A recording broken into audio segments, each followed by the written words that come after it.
Kita ke informasi lainnya pemirsa, hari bahagia penyanyi Rizky Febian dan Mahalini Raharja semakin dekat. Iya, dua sejoli ini kabarnya akan menikah awal bulan Mei. Pasangan yang bertunangan sejak 2023 akhirnya melangkah ke jenjang pernikahan meskipun berbeda agama. Menurut saya adalah hari spesial bagi diri saya. Sejak awal kedekatan hubungan penyanyi Rizky Febian dan Mahalini Raharja menjadi sorotan. Iki hanya mempunyai niat itu. Banyak pro kontra atas hubungan percintaan mereka lantaran berbeda keyakinan. Mohon kepada Papa. Sementara toleransi antara kedua keluarga cukup besar, membuat tidak ada yang keberatan dengan hubungan mereka. Tapi izinkan Iki untuk bisa memperbaiki. Kedua sejoli ini dikabarkan akan menikah pada awal Mei 2024 di dua tempat, yaitu Bali dan Jakarta. Rizky Febian dan Mahalini Raharja tetap memegang teguh agama yang dianutnya masing-masing, sehingga pernikahan pasangan ini diselenggarakan beda agama. Mengacu pada Undang-Undang Nomor 1 Tahun 1974 tentang perkawinan, Pasal 2 Ayat 1 jelas mengatur bahwa perkawinan adalah sah apabila dilakukan menurut hukum masing-masing agamanya dan kepercayaan itu. Dengan penjelasan tersebut, maka pernikahan itu memerlukan persyaratan agar syah secara hukum. Salah satu syarat nikah beda agama yang dilansir Kementerian Agama RI adalah salah satu pasangan menundukkan diri kepada agama pasangannya, atau yang dimaksud berpindah mengikuti agama salah satu pasangannya.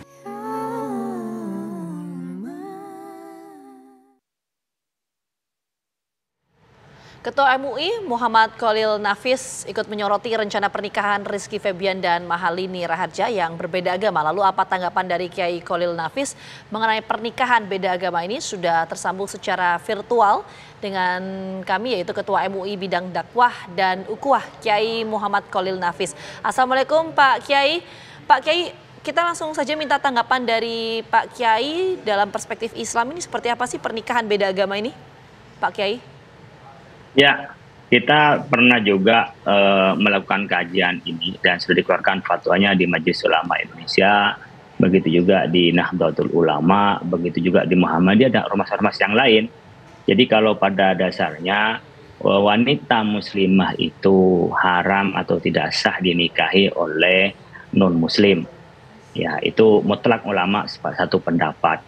Tapi laki-laki muslim itu dengan musyrikah orang yang tak beragama, yang menyekutukan Tuhan, itu tidak sah menikah. Tapi menikah dengan orang Yahudi dan ahli kitab ya, dan Nasrani, itu Imam Syafi'i mensyaratkan sahnya harus orang yang taat kepada kitab Taurat dan kitab Injilnya. Tapi menurut mazhab yang lain, boleh saja orang Muslim, laki-laki itu menikah dengan ahli kitab, yaitu Nasrani dan Yahudi. Itu pendapatnya dari Maliki, Hanafi, dan Syafi'i. Nah, saya ingin menyampaikan hasil telaah dari fatwa MUI maupun NU dan Muhammadiyah, ormas Islam yang ada di Indonesia itu sepakat bahwa Muslim, apakah laki-lakinya atau Muslimah perempuannya, dengan non-Muslim itu hukumnya tidak sah menikah.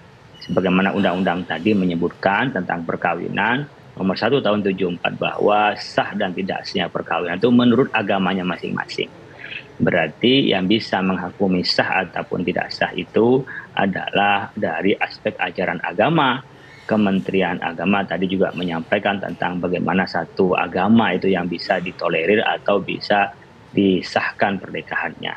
Kalau pencatatan dua hal yang berbeda antara sah dengan pencatatan. Oleh karena itu kami sampaikan, ini juga sudah diputuskan oleh MK karena saya pernah menjadi ahli di MK itu untuk memberi keterangan bahwa nikah beda agama itu adalah tidak sah.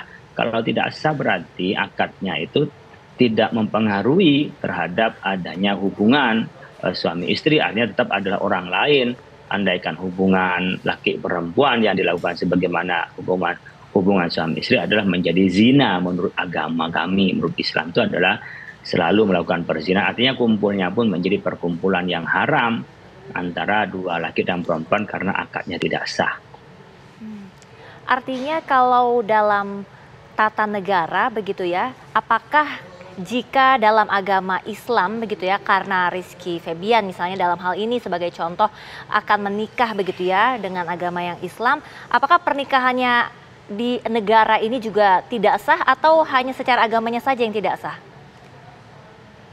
Ya, tentang negara juga tidak sah, karena sahnya menurut negara tergantung kepada agama, sebagaimana dalam Undang-Undang Nomor 1 Tahun 74. Sah dan tidak sah itu tidak bisa dilakukan oleh negara. Sah dan tidak sah menurut agama. Nah, kemudian ketika agama mengatakan sah, baru negara mengesahkan. Jadi tidak bisa dianggap negara sah tanpa dari agama, sementara agama kita menyampaikan nikah beda agama itu tidak sah. Dan kalau tidak sah artinya sebenarnya perkawinan yang tidak legal, baik secara Islam, secara agama maupun secara negara, ilegal sebenarnya. Oke. Tadi yang Jadi disampaikan. beda antara catatan sipil dengan pernikahan ya. Ya ada problem itu sekarang memang pernikahan yang tidak sah itu seringkali catatan sipil mencatat sehingga orang menganggap menduganya itu sah. Padahal itu tidak sah sebenarnya. Ini memang banyak polemik ya, banyak perbedaan. Ada yang ingin menyelundupkan tanda petik di dalam pernikahan beda agama di Indonesia ini sehingga masuk dalam pencatatan sipil. Ya. Ini sudah ada kekuatan tetap kok melalui keputusan Mahkamah Konstitusi bahwa kita ini, maksud Mahkamah Agung, maksud saya bukan Mahkamah Konstitusi, Mahkamah Agung maksud saya itu adalah menyebutkan bahwa tentang pernikahan beda agama itu adalah tidak sah gitu ya.